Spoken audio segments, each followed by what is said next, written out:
नमस्कार, आप सभी लोगों का स्वागत है आज के इस कार्यक्रम में। और आज हम बात करेंगे उत्तर प्रदेश में घूम रहे घटनाक्रम की। और योगी जी जो है वो जो फ्रंट फुट पे बैटिंग कर रहे हैं, जो जिस प्रकार माफिया के उन्मूलन के समय के भाषण दे रहे थे उसको रेप्लिकेट कर रहे हैं और उनको घेरने का प्रयास हो रहा है। इन सब बातों की चर्चा करने के लिए हमारे साथ है आज ओंकार चौधरी जी और वीरेंद्र नाथ भट्ट जी। और आरंभ करने से पूर्व आप सभी को याद दिला दूं कि कृपया हमारा जो 25, 26 और 27 अक्टूबर को होने वाला राष्ट्रवादियों का महाकुंभ है, दी जयपुर डायलॉग समिट 2024, उसको याद रखें। और जो ये क्यूआर है उसको स्कैन करके हमारे सहयोग के लिए, क्राउड फंडिंग में सहयोग के लिए उसको आप स्कैन करके और अपना सहयोग प्रदान करें। एक बात और दूसरी बात यह है कि आप जानते हैं कि 80 से अधिक वक्ता, लेखक, चिंतक इत्यादि वहाँ इकट्ठे हो रहे हैं और हमारा उद्देश्य यही एक पूरा इकोसिस्टम तैयार करने का है, जिसमें आप सभी लोगों की सहभागिता अपेक्षित है। रजिस्ट्रेशन लिंक बस खुलने वाला है, आपको इन्फॉर्म कर देंगे जैसे ही खुलेगा वो। और साथ में ये भी कि आप सभी लोग उसमें आमंत्रित भी हैं। हमारे सामने जो दोनों महानुभाव हैं वो भी वहाँ पधारेंगे, उनसे भी आप दो चार हो सकेंगे। आइए आरंभ करते हैं। तो ओंकार जी, योगी जी के तेवर तो बड़े जोरदार लग रहे हैं, क्या बात है? देखिए, कल मैंने एक प्रोग्राम किया था जिसमें ये कहा था कि वो जो पहले जो एक बार सदन में दिखाई दिए थे ना कि मिट्टी में मिला देंगे, वो वाला तेवर जो है योगी का फिर से दिखाई दिया है। तब तो माफियाओं के लिए कहा था उन्होंने। इस बार जो दूसरे अराजक तत्व हैं, जिस तरह की घटना गोमती नगर में घटी, और मुझे आश्चर्य हुआ कि ये दुस्साहस गोमती नगर में, लखनऊ में, ऐसी जगह जहां सरकार बैठी है, जहां योगी आदित्यनाथ बैठे हैं, वहां घट गई और घटती रही। आधा पौना एक घंटा तक ये घटती रही और पुलिस और प्रशासन जो है वो नींद की गोली लेकर के सोता रहा। मुझे लगता है कि योगी आदित्यनाथ मैसेज देना जानते हैं और जब वो मैसेज देते हैं तो वो बहुत दूर तक जाता है। और ये जो हौसले इधर हमें बढ़ते हुए दिखाई दे रहे हैं, वो चाहे गोमती नगर में हो रहा हो या फैजाबाद संसदीय क्षेत्र में मोईद खान या मोइन खान के द्वारा हो रहा हो, या दूसरी जगहों पर भी जिस तरह से कुछ तत्व इधर सिर उठा रहे हैं, इसकी वजह एकमात्र ये है 2024 के लोकसभा चुनाव के नतीजे। और जिस तरीके से फैजाबाद के सांसदों को ढोल की तरह लेकर के ये घूम रहे हैं और उनको बजा रहे हैं और जगह जगह दिखा रहे हैं, इसका भी इन्होंने एक तरीके से मिसयूज किया है और गलत संदेश देने की कोशिश की है। तो योगी आदित्यनाथ का चाहे इन लोगों को मैसेज देने का तरीका रहा हो या फिर जो दूसरे लोग उनको पिछले कुछ समय से एक तरीके से चैलेंज करने की कोशिश कर रहे थे, एक अलग नैरेटिव बनाने की कोशिश कर रहे थे, या उनको डायरेक्ट इनडायरेक्ट वे में मैसेज देने का मामला हो, योगी आदित्यनाथ ने अपने करीब करीब पौने 2 घंटे, बल्कि उससे भी ज्यादा के भाषण में दिया है और बहुत सारे विषयों पर वो बोले हैं। एक और घटना हुई है, बाहुबली रहे और अलग अलग सरकारों में मंत्री रहे हरिशंकर तिवारी के गांव में उनके उनकी मूर्ति के लिए एक चबूतरा बनाया जा रहा था सब, तो वहां बुलडोजर भेज करके उसको भी नेस्तनाबूद किया गया। और ये हरिशंकर तिवारी की प्रतिमा के लिए बनाए जा रहे चबूतरे को नेस्तनाबूद करना बुलडोजर लगा करके, वो उनके गांव के ये भी एक आदमी की शिकायत पे किया गया है। तो ये भी आप समझ एक लीजिए कि तिवारी जी हैं, गांव के ही, उन्होंने शिकायत की थी। तो ये समझने की जरूरत है कि ये किन किन को और कैसे कैसे वो संदेश दे रहे हैं बिना कुछ कहे हुए। और मुझे लगता है कि इनके एक डिप्टी चीफ मिनिस्टर को भी संदेश चला ही गया होगा इस घटना के बाद से, हालांकि हरिशंकर तिवारी के बेटे का भी फेसबुक पर एक बड़ा लंबा चौड़ा सा पोस्ट आया है, अखिलेश यादव का भी एक एक्स पर मैसेज आया है हरिशंकर तिवारी को लेकर के, दूसरी चीजों को लेकर के। लेकिन मुझे ऐसा लगता है संजय जी, उत्तर प्रदेश में योगी आदित्यनाथ और सेंट्रल गवर्नमेंट में प्रधानमंत्री नरेंद्र मोदी जिस तरीके से पार्लियामेंट के भीतर पिछले 2 दिनों में, बल्कि 3 दिन में, सुधांशु त्रिवेदी ने राज्यसभा में और लोकसभा में अनुराग ठाकुर से शुरुआत हो गई थी, उसके बाद संबित पात्रा से लेकर के और तमाम दूसरे वक्ता और शिवराज सिंह चौहान कृषि मंत्री, उन्होंने जो बैटिंग की है फ्रंट फुट पर आकर के, वो ये संकेत हैं कि भाई बहुत हो गया, बहुत रायता फैला लिया, बहुत नैरेटिव सेट करने की कोशिश कर ली, बर्दाश्त की एक सीमा होती है। और जिस तरीके से अलग अलग मुद्दों को लेकर के कांग्रेस के कपड़े उतारे गए हैं सदनों में और उनको ये बताया गया है कि एससी एसटी या पिछड़ों को लेकर के आपका अतीत में क्या रुख रहा है और आपके नेताओं ने क्या क्या बयानबाजी कर रखी है, डॉक्टर अंबेडकर को जिस तरीके से हरवाया गया था नेहरू काल में, और नेहरू का भी जो 1961 का बयान है, उसके बाद जो इंदिरा गांधी ने किया, उसके बाद जो राजीव गांधी ने किया, वो सब एक एक करके देश के ये सामने लेकर के आ रहे हैं। ऐसा नहीं है कि ये सूचनाएं इनके पास पहले नहीं थी, या ऐसा भी नहीं है कि पहले ये चीजें ना बताई गई हों, लेकिन बताने का तरीका और अंदाज थोड़ा अलग। इस बार अंदाज भी बदला है, तरीका भी बदला है, और मुझे लगता है कि मैसेज जरा ठीक तरीके से दिया गया है।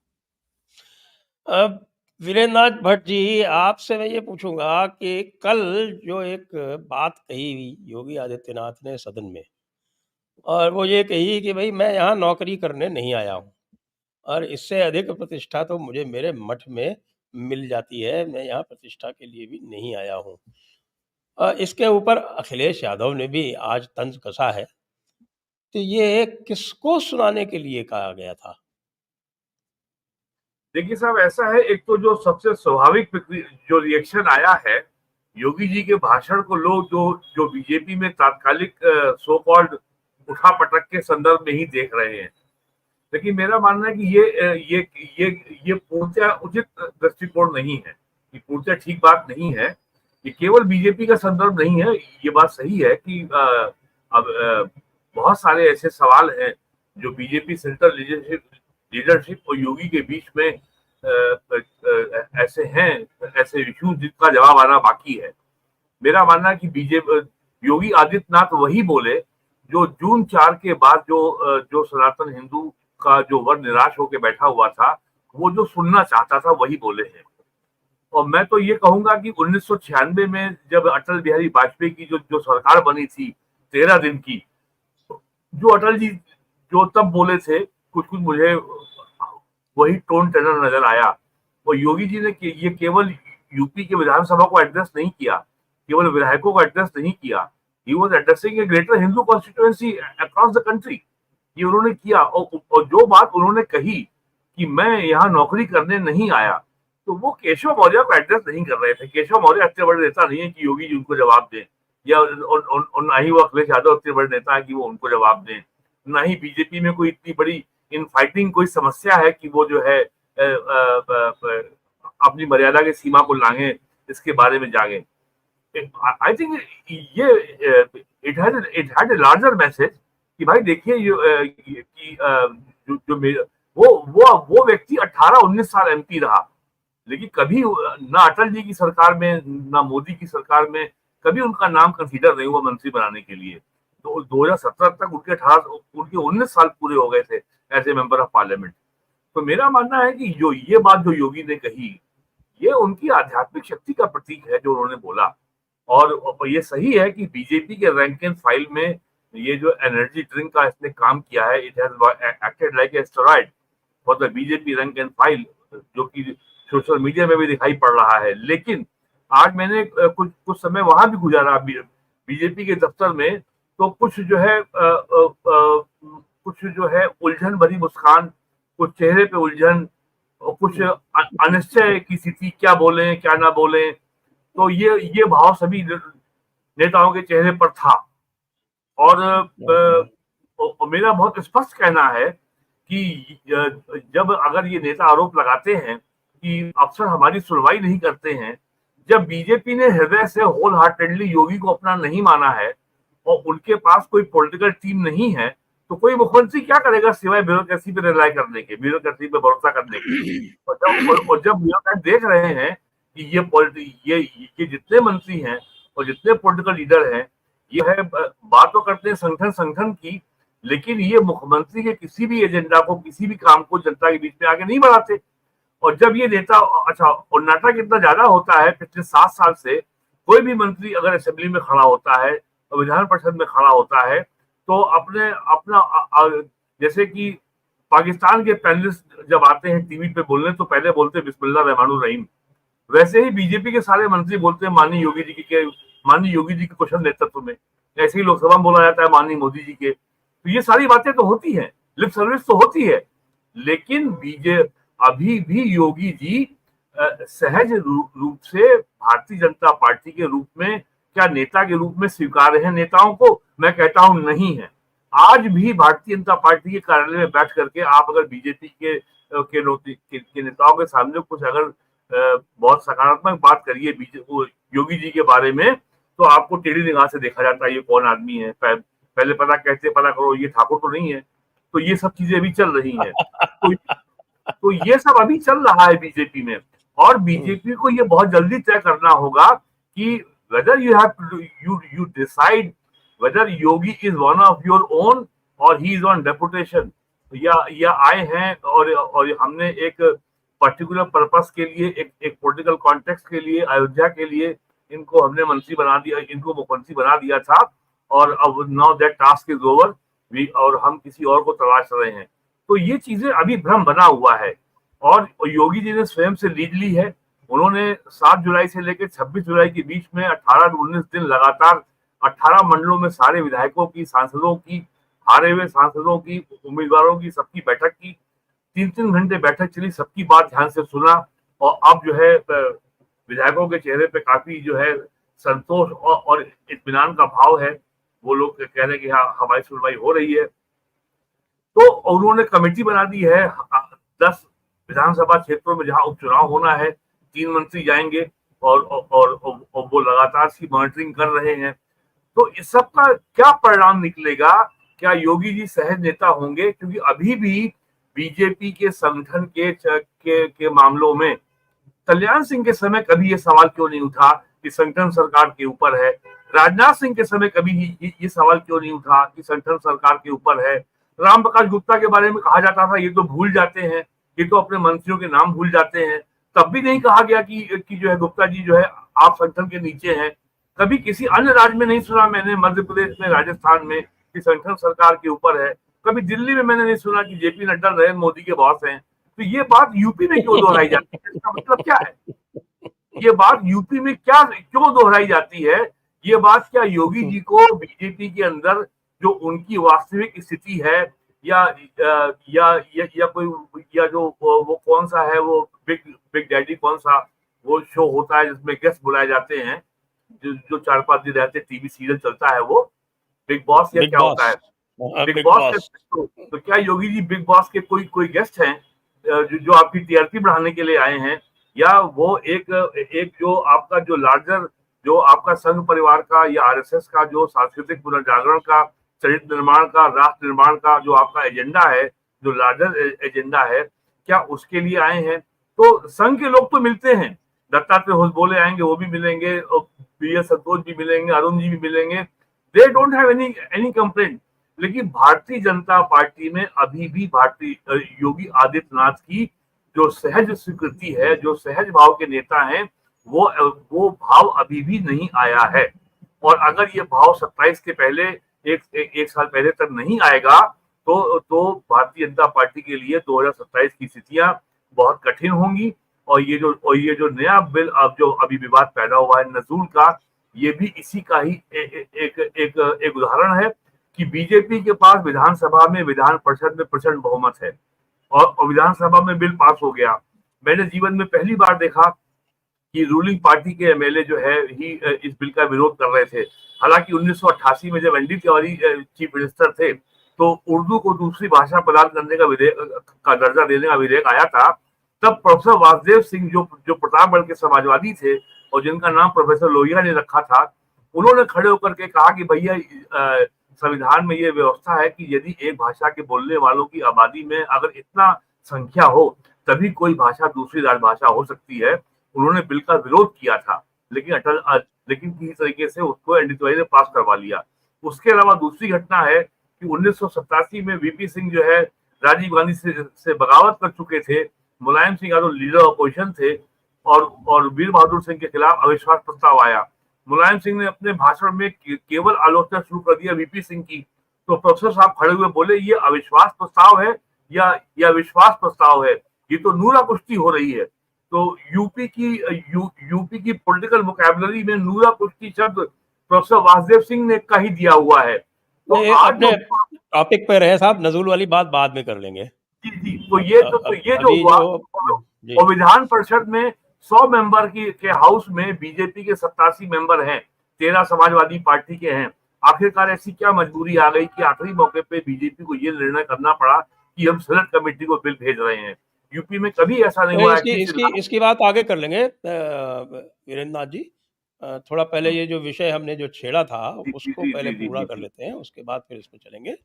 तो ओंकार जी, आप तो दिल्ली में बैठे हैं और दिल्ली में आपको समाचार मिलते रहे होंगे। मेरे पास जो सूचना आ रही है वो ये है कि भारतीय जनता पार्टी के जो आरएसएस से संबंधित पूर्व मंत्री, महत्वपूर्ण मंत्री हैं, जैसे कि नितिन गडकरी, शिवराज सिंह चौहान इत्यादि, और संघ ने पूरी तरह से बैक कर दिया है योगी को, और अब मोदी ने भी बैक कर दिया है।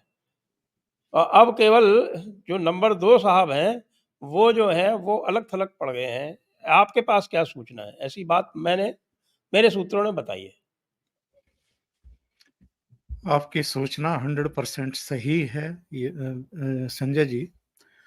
और जिस तरीके से मुख्यमंत्रियों की, जो भारतीय जनता पार्टी के मुख्यमंत्री और उप मुख्यमंत्रियों की अलग से परिषद की बैठक बुलाई गई थी, उसमें योगी आदित्यनाथ को जो जगह दी गई थी अमित शाह के ठीक सामने, यानी एक रो में प्रधानमंत्री को के बगल में अमित शाह बैठे थे और दूसरी तरफ योगी आदित्यनाथ बैठे थे, वो भी प्रधानमंत्री नरेंद्र मोदी की तरफ से दिया गया एक बहुत ही अनकहा संदेश था कि योगी जी का स्थान और पद कद कहाँ है भारतीय जनता पार्टी में। जो लोग ये विवाद खड़े करते रहते हैं, अभी वीरेंद्र जी जो बात कह रहे थे कि साहब अभी भी उनको बाहरी मान लिया जाता है या भारतीय जनता पार्टी में वो सम्मान नहीं दिया जा रहा है, या कुछ लोग चैलेंज करने की कोशिश करते रहते हैं। आप जरा देखिए, 1998 में पहली बार एक युवा चेहरा योगी आदित्यनाथ चुनकर के पार्लियामेंट पहुंचा था, 1998। फिर अगले साल 1999 भी चुने गए, फिर 2004 में, 2009 में, 2014 में, यानी 5 बार के मेंबर ऑफ पार्लियामेंट हैं योगी आदित्यनाथ, और भारतीय जनता पार्टी के सिंबल पर ही चुने गए हैं हर बार। और अब 2017 से लगातार मुख्यमंत्री हैं और सफल मुख्यमंत्री हैं। तो जो लोग अभी भी इस भ्रम की स्थिति में हैं कि वो भारतीय जनता पार्टी के हैं या नहीं हैं, उनको अपनी गलतफहमी जितना जल्दी हो सके अपने दिमाग से निकालनी चाहिए, क्योंकि योगी आदित्यनाथ का कद जो है वो उत्तर प्रदेश की सीमाओं से बाहर तो कभी का निकल चुका है। जिस व्यक्ति को ग्रेटर हैदराबाद म्युनिसिपल कॉरपोरेशन के चुनाव में भी बुलाया जाता हो और वहां वो सीधे अंतर कर देते हो, 4 सीटों से 44 सीटों पर पहुंचा देते हो म्युनिसिपल कॉरपोरेशन में, जिनकी डिमांड जो है वो असम में भी है, जिनकी डिमांड पंजाब में भी है, जिनकी डिमांड हरियाणा में भी है, हिमाचल में भी है, झारखंड से लेकर के छत्तीसगढ़ और तमाम राज्यों में है और दक्षिण के राज्यों में भी है। तो अगर आपको कहीं कोई परेशानी है, आपके पेट में कोई मरोड़ उठती है, तो एक सक्षम चिकित्सक को ढूँढ करके उसका इलाज कराइए। और आप सही कह रहे हैं, दिल्ली से जो संकेत हैं, दिल्ली की समझ में एक्चुअल में बहुत जल्दी आ जाती हैं चीज़ें। कुछ-कुछ वो टेस्ट करते रहते हैं बीच-बीच में। जैसे बीमारी कांग्रेस को थी एक समय में और वहाँ तो भयंकर तरीके से थी। जो थोड़ा बहुत अलग-अलग राज्यों में कद्दावर नेता उभरते थे या जिनका बेस हुआ करता था बेसिकली, कद्दावर थे कि नहीं थे, पर जिनका एक वोट बेस हुआ करता था, उनको कांग्रेस के अंदर, मैंने तो कांग्रेस पार्टी कवर की है बहुत सालों तक, तो मैं तो इनकी रीति नीति और इनकी कुटिल नीति से बहुत अच्छे तरीके से अवगत हूँ। मैं इनके महासचिवों के साथ बैठ करके गप्पे मारता था, तो मेरी समझ में आती थी कि इनकी पॉलिटिक्स क्या है। और ऐसे-ऐसे लोग कांग्रेस में साहब हाई कमांड में बैठते थे, जो कभी लोकसभा का चुनाव नहीं जीते। जो आज भी ऐसे ही लोग हैं। बैकडोर से जो पार्लियामेंट पहुँचते थे, वो बेस वाले राज्यों के क्षत्रपों को हैंडल करते थे और उनके कदों को छाँटने का काम करते थे। और मैं आपको बताऊँ, कांग्रेस की जो ये दुर्गति हुई है कि तीसरी बार भी आप 100 नहीं पा पाए, उस दुर्गति की वजह ही ये है कि एक-एक करके राज्यों में आपने लीडरशिप को या तो खत्म कर दिया या अपमानित कर दिया या अलग-थलग कर दिया, या उन्होंने जिनको चाहा उनको आपने टिकट नहीं दिए, उनको आपने आगे नहीं बढ़ाया। केवल इसलिए कि साहब इनका इकबाल बुलंद रहे 10 जनपद वालों का, कोई उनको चुनौती ना देने पाए। तो अगर ये बीमारी भारतीय जनता पार्टी को लग गई और योगी आदित्यनाथ जैसे व्यक्ति के बारे में इस तरह का परसेप्शन लगातार क्रिएट किया जाए कि साहब भारतीय जनता पार्टी में अभी भी उनको एक्सेप्ट नहीं किया गया है, स्वीकार नहीं किया गया है, योगी आदित्यनाथ की सेहत पे कोई फर्क नहीं पड़ना साहब। योगी आदित्यनाथ ने तो साफ कह दिया खड़े होकर के कि जितनी प्रतिष्ठा मुझे मठ में बैठ करके मिल सकती है, उतनी प्रतिष्ठा मुझे यहाँ नहीं मिलेगी। योगी आदित्यनाथ का जो कंट्रीब्यूशन है, मैं एक बात अपने लेखों में भी कहता था, बहुत सारे लोग इस बात को का सवाल उठाते थे कि साहब ये महेंद्र सिंह टिकैत तो बड़ा अराजक आदमी था, इसको मीडिया ने इतना सिर पर क्यों बिठाया उस समय जब ये आंदोलन चल रहा था वेस्ट यूपी में और फिर पूरे उत्तर भारत में फैल गया और बहुत सारे राज्यों के किसान यहाँ आने लगे। मेरा कहना ये था कि महेंद्र सिंह टिकैत ने किसानों का चाहे भला किया हो या ना किया हो, लेकिन किसानों के भीतर ये कॉन्फिडेंस पैदा कर दिया कि एक नायब तहसीलदार, एक तहसीलदार, एक एसडीएम, एक डीएम के यहाँ उनकी चिक को हटा करके अंदर 10 बार झाँक करके वो हिम्मत करता था कि मुझे अंदर जाना भी चाहिए कि नहीं जाना चाहिए, कहीं मुझे डाँट तो नहीं पड़ जाएगी अधिकारी की। वो किसान के अंदर उसने वो ताकत और हिम्मत पैदा कर दी कि वो भड़ाक से अंदर घुस जाता है और बड़े से बड़े अधिकारी की आँखों में आँखें डाल करके बातें करने लगा है। बहुत सारे लोग कहते हैं कि साहब एक अराजकता का माहौल पैदा कर दिया, सड़कें जाम कर दी, दूसरी तमाम चीज़ें हाँ, होती हैं। आंदोलन के समय ये खराबियाँ भी होती हैं कि कई बार आप कानून भी तोड़ते हैं, आप दूसरों की सुविधा का असुविधा का ख़्याल भी नहीं रखते हैं। लेकिन लार्जर वे में जब हम देखते हैं किसी चीज़ को, तो फिर चीज़ें समझ में आती हैं। योगी आदित्यनाथ ने जो काम किया है, भूतो न भविष्यति मेरे विचार से। उन्होंने और नरेंद्र मोदी ने भी, मैं नरेंद्र मोदी की भी इस बात को लेकर के तायद करूँगा कि पहले प्रधानमंत्री हैं जिन्होंने अपने को प्राउड हिंदू कहा है और वो दब छुप करके नहीं, जाकर के धर्म स्थलों में पूजा पाठ की है। जो धर्म स्थल और जो हमारे तीर्थ स्थल हैं, जिनको पूरी तरीके से नेग्लेक्ट कर दिया गया था, जिनको छोड़ दिया गया था सड़ने के लिए। वीरेंद्र नाथ जी तो अयोध्या गए होंगे और बरसों से, दशकों से ये कवर कर रहे हैं। उन्होंने नरेंद्र मोदी और योगी आदित्यनाथ के जिम्मा संभालने से पहले अयोध्या की दुर्दशा देखी होगी। वहां किस तरह गंदगी का साम्राज्य था, किस तरीके से अयोध्या जाने से बचते थे पॉलिटिशियन। रामलला के दर्शन करना तो छोड़ ही दीजिए, पर अयोध्या का भी कायाकल्प पूरी तरीके से एक गौरवशाली इतिहास जो है वो लिख दिया इन लोगों ने। ये ऐसे ही थोड़ा हुआ है, निरंतर प्रयासों की वजह से हुआ है और दृढ़ इच्छा शक्ति की वजह से हुआ है। काशी विश्वनाथ का कायाकल्प और अब प्रतिबद्धता मथुरा को लेकर के, ये सब अब चीजें तो हाईकोर्ट ऐसे ही का हो फैसला गई भी हैं। आ गया है। तो योगी आदित्यनाथ को जो नहीं एक्सेप्ट कर रहे हैं ये उनकी प्रॉब्लम है। पर मुझे लगता है संजय जी, जो आप कह रहे हैं, संघ हो, प्रधानमंत्री नरेंद्र मोदी, क्योंकि नरेंद्र मोदी में कम से कम इतना तो समझने बूझने का एक जज्बा है और सुहृदयता है कि वो लीडरशिप को पहचानते हैं और कंट्रीब्यूशन को भी देखते हैं कि किसका क्या है। नो डाउट अमित शाह उनके प्रदेश के हैं। अमित शाह का और उनका साथ और मित्रता बहुत पुरानी है, टाइम टेस्टेड है। लेकिन आपको अगर आगे बढ़ना है, भारतीय जनता पार्टी को आपको आगे बढ़ाना है, तो आप योगी आदित्यनाथ को अनदेखा नहीं कर सकते हैं। जी, वीरेंद्र नाथ जी के पास चलेंगे। वीरेंद्र नाथ जी, 2 घटनाएँ हुई अभी। एक तो आपने इंगित की, ओंकार जी ने इंगित की थी, वो जो लखनऊ की जो घटना हुई। लखनऊ की घटना में असाधारण केवल यही था कि पुलिस के ऊपर बड़ा एक्शन हुआ। अभी तक हम देखते रहे हैं कि पुलिस वालों को जो है वो पूरी तरह से, एक तरह से 100 खून माफ़ थे। लेकिन इस बार जो है वो पुलिस वालों के खिलाफ एक्शन हुआ, एक बात। और दूसरी बात जो है वो हमारे जो अयोध्या के राजा जिनको बनाया गया है अखिलेश बाबू द्वारा, समाजवादी उनके जो, पार्टी के पोस्टर बॉय। हाँ, समाजवादी पार्टी के पोस्टर बॉय। तो समाजवादी पार्टी के पोस्टर बॉय जो है, सबसे पहली बात तो वो उनसे कोई हिंदी में बात करे तो वो अंग्रेजी में करते हैं।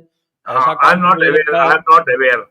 आई एम नॉट अवेयर, तो ऐसा काम तो नेहरू जी और राहुल गांधी भी नहीं करते। और वो इस तरह का वो करते हैं। तो मतलब ये जो पूरा का पूरा जो ये अयोध्या में, ये बीकापुर के पास ये पड़ता है, ये बदरसा नाम का जो स्थान है, जहाँ के ये नगर अध्यक्ष थे हाँ, मोईद कस्बा है खान छोटा सा। साहब। जी हाँ, जी हाँ।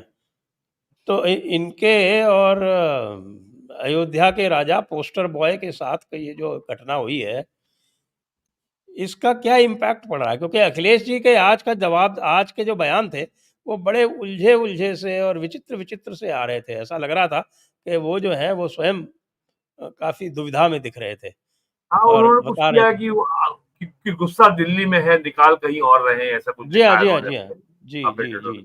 सर देखिए, जी। अब धीमे-धीमे जो रियलिटी है, it is sinking in the BJP. एक वरिष्ठ मंत्री की बात मैं बता रहा हूँ। अब लोगों को धीमे-धीमे जब ये डाटा सामने आ रहा है कि जहाँ-जहाँ हम हारे, क्यों हारे? तो लोगों को ये समझ में आ रहा है कि ये इतनी कमी तो है कि हमारे काडर में और विधायकों में ये शिकायत थी कि साहब अफसर हमारी सुनवाई नहीं कर रहे हैं। लेकिन अब ये बात, अब जो जो लोग तर्कों तथ्यों पे बात करना पसंद करते हैं, वो इस बात को डिस्काउंट कर रहे हैं कि भाई ये इसको इस झगड़े को योगी मोदी, योगी और अमित शाह के पावर स्ट्रगल के रूप में नहीं देखा जाना चाहिए। और योगी जी ने बहुत साफ कल कहा है अपने भाषण में कि ये इस बार खटाखट तो अगली बार सफाचट, उन्होंने साफ कर दिया है ये। तो अब ये लोगों को ये सिंक इन कर रहा है कि जो फॉल्स नैरेटिव था कि आरक्षण खत्म हो जाएगा और संविधान खत्म हो जाएगा, और अपनी गलती भी ये मान रहे हैं कि हमने ये नारा दिया अब की बार 400 पार, लेकिन ये नहीं बता पाए कि ये इसका लॉजिक क्या है, हमें क्यों चाहिए 400 पार। तो ऐसे तो इस शून्यता के अभाव, इस शून्यता के चलते, इसमें इस विषय पर कुछ खामोशी के चलते अपोजिशन का नैरेटिव सक्सीड कर गया कि साहब संविधान गया और आरक्षण गया। ये बात लोगों को समझ में आ रही है। और उस संदर्भ में अगर देखें तो जो कल मुख्यमंत्री ने जो जो जो विधानसभा में कहा है अयोध्या के बारे में, हरदोई के बारे में, और लखनऊ में गोमती नगर में अब तक उसमें 19 गिरफ्तारियां हो चुकी हैं, 19 आज भी हुई हैं, और उसमें कई मुसलमान भी हैं। और योगी जी ने एक बात कल और साबित की कि आइडेंटिटी पॉलिटिक्स डिफेंसिव होकर नहीं की जा सकती। You have to be on the offensive, you have to be aggressive, लेकिन मर्यादा के अंदर रह करके, क्योंकि यहाँ पे राष्ट्रीय पार्टी है। तो योगी जी ने जो कल नाम ले लिया कि एक जो है मुस्लिम का है और एक यादव है, और इसके लिए हम सद्भावना एक्सप्रेसली हम बुलेट ट्रेन चलाएंगे, तो ये जो है समाजवादी पार्टी और बहुजन समाज पार्टी का जो न्यूनतम या जो अधिकतम मानक से भी आगे चला गया। अरे ये आपने क्या कर दिया, मतलब अखिलेश तो ये आपने क्या कर दिया। अखिलेश यादव पूछे अच्छा आपका नाम क्या, अच्छा मिश्रा जी हो, ठीक है ले जाओ अपना कैमरा।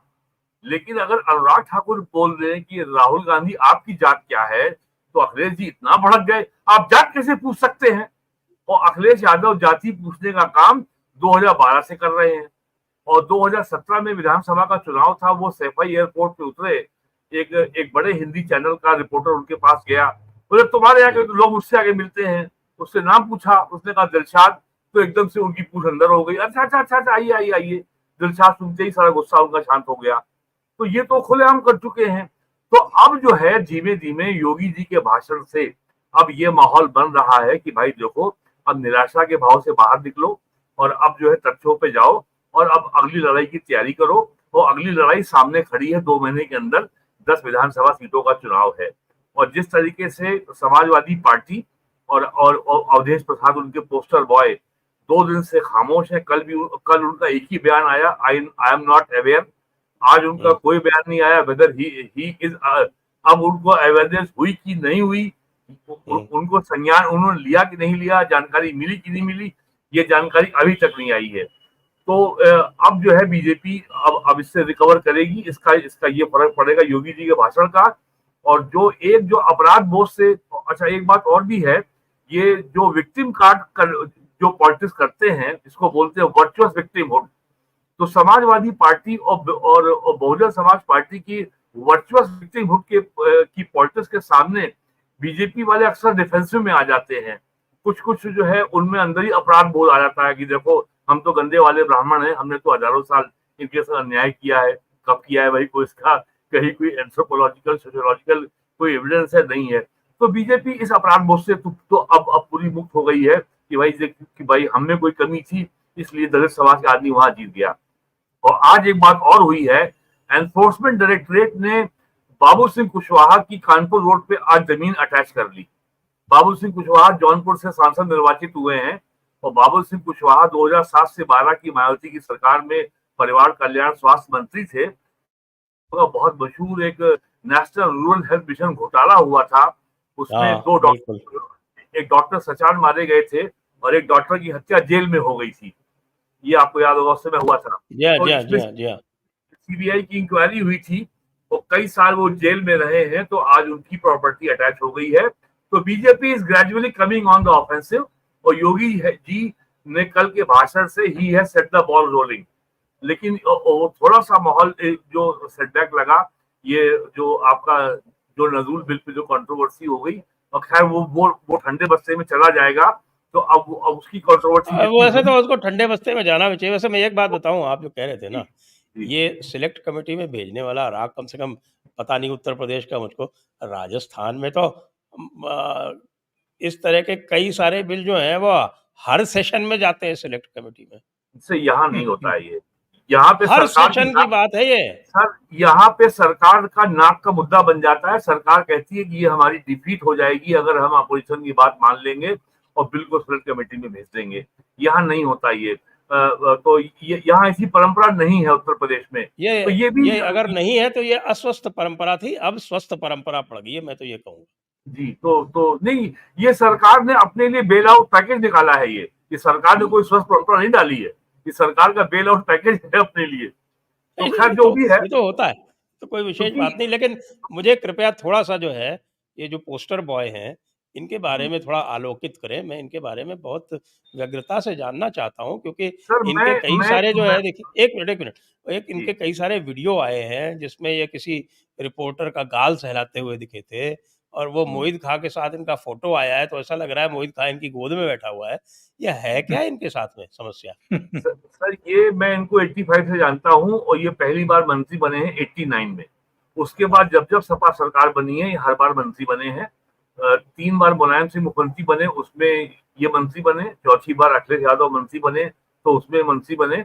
और इनका प्रिय विभाग है समाज कल्याण विभाग। समाज कल्याण विभाग में इन्होंने काफी अच्छा राजस्व अर्जित किया है और अच्छा, और ओके। हाँ, काफी अच्छा राजस्व उनका रहा है। और वो एक समय में ये अपने इंटरव्यू में बात लल्लू सिंह ने कही भी थी कि पहले तो हमारे घर के पास किराए के मकान में रहते थे, अब उन्होंने बहुत बड़ा एक अपना मकान बड़ा बंगला बनवा लिया, वहां चले गए हैं। तो ये जो है और इनकी सीट पहले दूसरी थी, मैं उसका नाम भूल रहा हूँ। ये डिलिमिटेशन के बाद नाम बदला है और ये मिल्कीपुर हुई है। और और यहाँ से एक वो मित्र सेन यादव सीपीआई के एमएलए हुआ करते थे, जो 89 में सीपीआई से एमपी हुए थे फैजाबाद से। और उस समय भी कहा गया था कि देखो फैजाबाद की जनता ने बीजेपी के मंदिर मुद्दे को नकार दिया है, यहाँ से सीपीआई का एमपी इलेक्ट हो गया है। ये 89 में भी कहा गया था। और आज मंदिर बनने के बाद भी यही कहा जा रहा है कि जनता जो है मंदिर मुद्दे से बहुत ज्यादा प्रभावित नहीं हुई है, बहुत मुतासिर नहीं हुई है। तो ये जो अवधेश प्रसाद जी हैं, जब मंत्री हो जाते हैं तब ये बिल्कुल ये अनरीचेबल हो जाते हैं, किसी के पकड़ में नहीं आते हैं, सिवाय अपने जो उनके तमाम तरह के जो लोग घूमते हैं वसूली करने वाले, उसी के बीच में रहते हैं। और बहुत ही लो प्रोफाइल के रहते हैं ये। और ये कभी ज्यादा हाउस में मुंह नहीं खोलते थे, मैंने कभी इनको ज्यादा हाउस में बोलते हुए नहीं देखा, सिवाय इसके कि जब बजट में इनके डिपार्टमेंट की ग्रांट्स आती थी तब बोलते थे, या इनके विभाग के सवाल जब लगे होते थे। अंग्रेजी में बोलते थे तब या हिंदी में बोलते थे? नहीं, मैंने उनको जीवन में अंग्रेजी बोलते पहली बार सुना है, वो भी 4 शब्द, आई एम नॉट अवेयर। और नहीं ये भी नहीं, मुझे बहुत बोल समझ रहे थे नहीं सर। आया कि ये जो आई एम नॉट अवेयर, ये उन्होंने किसी पीआर एजेंसी के ट्विटर कहने पे बोला है, या कोई नई कम्युनिकेशन की स्ट्रेटेजी उनको बताई गई है कि भाई वो टीवी वालों से अंग्रेजी बोला करो। तो और आज एक डेवलपमेंट और हुआ है। फैजाबाद का ही एक एमएलए है अभय सिंह, जो समाजवादी पार्टी से इलेक्ट हुआ था, लेकिन इस साल फरवरी में वो मनोज पांडे के साथ जो है बीजेपी में आ गया। तो जो रेप विक्टिम था वो आज वो उनके गांव में गया था, और रेप विक्टिम की माँ और पिता आज मुख्यमंत्री से लखनऊ में मिले हैं उनके कार्यालय में। और मुख्यमंत्री ने अच्छा, उनको पूरा पूरा भरोसा दिया है कि कार्रवाई होगी। और उसके अलावा उस इलाके के तहसीलदार ने, एसडीएम ने उनके वो आला हजरत मोइन खान साहब के मकान की पैमाइश कर दी है आज अच्छा। उनकी। और हाँ, और पैमाइश के बाद जब जब रिपोर्ट जाएगी तो संभवतः कल बुलडोजर आ जाएगा। तो अच्छा। और उनकी प्रॉपर्टी की भी जांच पड़ताल हो रही है। और सबसे हैरत की बात है, उन्हीं की प्रॉपर्टी में पुलिस चौकी भी खुली हुई है। हाँ, मोइन ये खान साहब सबसे खास बात तो यही है। हाँ, तो नहीं, तो ये जो है ये दलित पिछड़ा मुस्लिम अलायंस के एम्पावरमेंट की नीति के तहत खोली गई होगी। और एक बार और बता दूं आपको, अयोध्या के इतिहास में 2012 में अखिलेश यादव के मुख्यमंत्री बनने के कुछ ही महीने बाद फैजाबाद जिले के 5 शहरों में एक साथ दंगा हुआ था, कर्फ्यू लगाया गया था, उसमें भदरसा भी था। ओके। अयोध्या है, दर्शन नगर है, फैजाबाद है और भदरसा है, और एक कस्बा और है। ये वहां दंगा हुआ था, मैं गया भी था वहां पे। तो अब जो है समाजवादी ये जो मैं और समाजवादी पार्टी के लोग ही कह रहे थे कि अखिलेश यादव की जो इतनी ज्यादा गलबहियां हो रही हैं राहुल गांधी के साथ लोकसभा में, लगातार चल रहा है पूरे जुलाई के महीने से, इसका हमारे कोर वोट बैंक में अच्छा संदेश नहीं जा रहा। तो मैंने कहा कौन है आपका कोर वोट बैंक? तो वो जिस विश्वास से पहले मुसलमान बोलते थे, तो थोड़ा छटपटा के बोले अब की बार, यादव को बोल रहे थे। ये बात बहुत अच्छी नहीं लगेगी कि साहब आप जो है दिन में 4 फ्रेम आपके, 5 फ्रेम आपके, या लोकसभा टीवी खोलो तो लगातार आपका फ्रेम चलता रहता है, ये बाद में कहीं भविष्य में इसका नुकसान ना हो। क्योंकि ये तो समाजवादी पार्टी के जो बूढ़े लोग ये कह रहे हैं कि भाई हमारा पूरा 50 साल का इतिहास जो है कांग्रेस से लड़ते में बीता, अब एकाएक कैसे हम जो बता देंगे कि हम कांग्रेस हमारी दोस्त हो गई है। तो कांग्रेस एक नेशनल पार्टी, उसका इतिहास आप जानते हैं, चौधरी साहब अभी बोल ही चुके हैं कि कांग्रेस, क्योंकि कांग्रेस का जो इकोसिस्टम दिल्ली में है उसको अभी नरेंद्र मोदी तक जो है पूरी तरीके से निपट नहीं पाए हैं। अखिलेश यादव की क्या हैसियत है? कांग्रेस जी अपने इकोसिस्टम में अखिलेश यादव को कभी जगह नहीं देगी। और वो बहुत ही इलिटिस्ट है, वो बहुत ही एंग्लिकन है, बहुत ही वेस्टर्नाइज्ड है। तो उत्तर प्रदेश में योगी के कल भाषण ने और ये अपराध की और योगी जी ने एक बात और बोली थी कि हरदोई में समाजवादी पार्टी के जिला अध्यक्ष था पूर्व फॉर्मर वीरेंद्र यादव ने एक वकील की हत्या की है, वीरेंद्र यादव की। और योगी जी ने पूछा अपने भाषण में कि कैसे कैसे लोगों को आप अपने जिले का अध्यक्ष बना देते हैं, आपने सुना होगा। और योगी जी के पूरे भाषण में समाजवादी पार्टी का कोई एमएलए बोलने की हिम्मत नहीं कर पाया। और योगी जी ने ये भी कहा कि शिवपाल यादव तो भाग गए। और उसके एक दिन पहले जो है योगी जी ने कहा था कि देखिए चाचा को फिर गच्चा दे दिया। फिर चाचा को आधे घंटे बाद समझ में आया कि यार ये तो मेरे ऊपर चोट हो गई। तो आधे घंटे बाद चाचा बोले 3 साल आपके साथ रहे, आपने भी गच्चा दिया। तो लोगों ने कहा है इसका मतलब आपने 3 साल अपनी पार्टी से गद्दारी की। तो ये सब हो चुका है। तो चलिए जो इनिशिएटिव बीजेपी के हाथ से निकल गया था, जो नैरेटिव वॉर में बीजेपी पिछले 3 महीनों से पिछड़ी भी लग रही थी, अब बीजेपी की वापसी शुरू हो गई है, ये तो मैं कह सकता हूं। और अगर जो अभी आपने बताया कि दिल्ली में प्राइम मिनिस्टर मोदी का आरएसएस का सिग्नल है, अगर ये बात अगर सही है तो ये अगले 2 दिन में लखनऊ में ट्रांसलेट होकर दिखाई पड़ेगी साफ साफ तरीके से। आइए दर्शकों के प्रश्न ले लेते हैं। कई सारे प्रश्न आए हुए हैं और इनको हम लेते हैं एक एक करके। पहला है ये जीएस गोपाल कृष्ण भाग्यनगर। राज्यसभा में पी चिदम्बरम ने बहुत घटिया चेतावनी दी और निर्मला जी ने बहुत खरा जवाब दिया। ये बस नहीं, he should be put in his place. Omkar ji. मेरी जानकारी में नहीं है, मैंने देखा नहीं है वास्तव में, इसलिए मैं इस पर कोई टिप्पणी नहीं कर सकता कि चिदम्बरम ने क्या कहा है। सर ये अगर घटिया उन्होंने चेतावनी दी है तो ये पहली बार नहीं दी है। वो बहुत इससे ज्यादा घटिया बोल चुके हैं कि ये आपका जो नोटबंदी और ये ऑनलाइन ट्रांजेक्शन, ये सब बकवास है, कभी ठीक नहीं होगा। और आज ही खबर छपी है फाइनेंशियल डेलीज में कि लगातार तीसरे महीने ऑनलाइन ट्रांजेक्शन 20 लाख करोड़ रुपए का हो गया। अप्रैल मई जून लगातार 3 महीने। जी नेक्स्ट क्वेश्चन है Dharmaraju Sanatana. Bulldozer is old, bullet train is new model. Just correct. RM ji धन्यवाद। क्षितिज तिवारी जी, सर ये जो एससी का जजमेंट है, ये एक जजमेंट को पलट के आया है, तो क्या इंदिरा साहनी भी पलट के रिजर्वेशन 50% से बढ़ जाएगा, क्योंकि गवर्नमेंट एससी के जजमेंट को ओवरटर्न कर सकती है वोट के लिए? सर ये जजमेंट नहीं है। मैं ये जो कह रहे हैं कि भाई ये जो जजमेंट 7 जजेस बेंच का तो था, वो ईवी चिन्नैया वाले जजमेंट को ओवरटर्न करके आया है। तो भाई मुझे तो, जो मैं थोड़ा बहुत दखल रखता हूँ क्योंकि मेरे परिवार में एडवोकेट्स की भरमार है, तो इसलिए मैं जो दखल रखता हूँ और जो मेरी सूचना है, तो ऐसी कोई आशंका नहीं है कि इंदिरा साहनी का जजमेंट जो है वो रिविजिट होगा इस परिदृश्य से कि वो 50% की लिमिट हटे ना। अगर रिविजिट होगा तो ये दूसरी दृष्टि से ही होगा, जब कभी होगा। लेकिन मुझे होता लगता नहीं है। वो 9 जजेस की बेंच का जजमेंट है, 11 जजेस की बेंच कहाँ बनती है इतनी आसानी से। 7 जजेस की तो फिर भी बन जाती है। और वैसे एक बात तो कहनी पड़ेगी, थोड़ा इस पे भी टिप्पणी ले लेते हैं आपकी ओंकार जी। ये जो जजमेंट कल आया है, इसने तो इनके पिछवाड़े में आग लगा दी है इंडिया अलायंस वालों के पूरी तरह से। और बड़े आश्चर्य की बात बताऊं आपको, आग लगी या नहीं लगी, आज सारी इंडिया अलायंस की पार्टीज ने इसका स्वागत किया। जी हाँ, और शुरुआत तो रेवंत रेड्डी ने कर दी थी कि सबसे पहले हम लागू करेंगे। बड़े आश्चर्य की बात है, डीएमके ने भी किया है। डीएमके ने भी किया है और सीपीआई ने भी किया है। वामपंथियों ने कर दिया। केवल मायावती का विरोध आया है, इसके अलावा मुझे कोई दूसरा नाम दिखाई नहीं दे रहा है।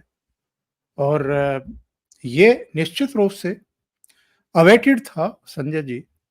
और अच्छी बात ये है कि इन लोगों को चाहे जिन कारणों से सद्बुद्धि अगर आई है और ये उसका स्वागत कर रहे हैं, तो ये अच्छा संकेत कहूँगा मैं तो। जी। अगला चलते हैं Achint Sharma. Yogi ji is much aggressive in Yogi 2.0 then 1.0. It is very important for the people in UP because it has the biggest USP. He will become Prime Minister in 2029. जी, तो ये टिप्पणी है, कुछ कहेंगे वीरेंद्र जी? पर योगी ji is doing the obvious, तो वो लोगों को एग्रेसिव लग रहा है। हम लोगों ने इतना लंबा स्पेल देखा है गंगो जमन तहजीब का, कांग्रेस का, समाजवादी पार्टी का, बहुजन समाज पार्टी का। अगर गंगो जमन तहजीब की बात मान लें तो यमुना प्रयाग में आके गंगा में मिल जाती है और यमुना का स्वतंत्र अस्तित्व समाप्त हो जाता है। लेकिन ये गंगा जमुन तहजीब में हिंदू नीचे हो गया, मुसलमान ऊपर हो गया, ये अजीब किस्म का संगम है। तो योगी जी इस संगम को ठीक कर रहे हैं और कुछ नहीं कर रहे हैं, तो कोई एग्रेसिव नहीं है। Next Pritam ji. We all know Yogi is pure Hindutva. Real question is Hindutva popular in UP now like it was 2014 because left propaganda people returning to Jatiwad. Right wing failed to stop it. अभी तो देखिए, अभी तो कल का जजमेंट आया है। मुझे पता नहीं कि आप जो है वो दिलीप मंडल को फॉलो करते हैं कि नहीं करते हैं। जो मेल्ट डाउन दिलीप मंडल का हुआ है, जी दिलीप जी, मंडल बहुत दिन जानते हो से क्या? हो रहा है सर। यहाँ मैं एक बात तो कहना चाहूंगा कि योगी जी को ये प्योर हिंदू कह रहे हैं तो इसका मतलब इससे ये ध्वनि निकल रही है कि वो किसी अन्य मजहब के खिलाफ है, ऐसा नहीं है। योगी जी ने अभी अभी इसी मंगल को एक बड़े डेलीगेशन से, मुस्लिम पर्सनल बोर्ड के डेलीगेशन से मुलाकात की है और उसकी शिकायत थी कि जो 8,000 गैर मान्यता प्राप्त मदरसे हैं उनको आपने नोटिस दिया है कि साहब आप ये बच्चे यहाँ से हटा के सरकारी प्राइमरी स्कूल में ट्रांसफर किए जाएं। और योगी जी लगातार जो भी मिलना चाहता है सबसे मिलते हैं और उनकी बात सुनते हैं और जो होता है नियमों के अनुसार संभव वो राहत दी जाती है। तो ये कट्टर हिंदू, प्योर हिंदू कह करके आप उनकी लिमिट, उनकी इमेज को छोटा ना करें। जी, नेक्स्ट श्याम तरुण जी, धन्यवाद आपको। Next Santosh Karkera ji. Demographic changes how Yogi Baba should address. अभी अभी तो इतना बड़ा लेजिस्लेशन लाए, अमेंडमेंट लेके आए हैं एंटी कन्वर्शन लॉ का, चारों तरफ हंगामा मचा हुआ उसको लेके। नैरेटिव तो सेट कर रहे हैं, लाइन तो लंबी खींच रहे हैं योगी बाबा, सबको फॉलो करना पड़ेगा। Next Arpit Joshi 2029 Amit Shah is equal to 1991 Sharad Pawar, BJP should act. क्या कह रहे हैं? ये कह रहे हैं 1991 में जो शरद पवार के साथ हुआ था, 2029 में क्या अमित शाह भी उसी अवस्था को प्राप्त होंगे? तो देखिए। Abhijit Jagdale, Sanjay ji should start nationalistic group to pressurize Modi to start घर वापसी of Muslims, the only solution. ये काम मोदी जी से तो मैं अपेक्षा नहीं कर सकता। हाँ, कभी योगी जी बने तो ये अवश्य आपके अपेक्षा वीडियोस पुराने देखे नहीं इन्होंने, इसीलिए ऐसा सवाल कर रहे हैं। मुझे लगता है उनको फिर से रिसाइकल करना पड़ेगा। तो इसी के साथ कार्यक्रम की समाप्ति की ओर यहीं पर विराम देंगे। आप सभी दर्शकों को बहुत बहुत धन्यवाद। ओंकार जी को और वीरेंद्र नाथ भट्ट जी को भी बहुत बहुत धन्यवाद। जय हिंद, जय भारत, वंदे मातरम। वंदे मातरम।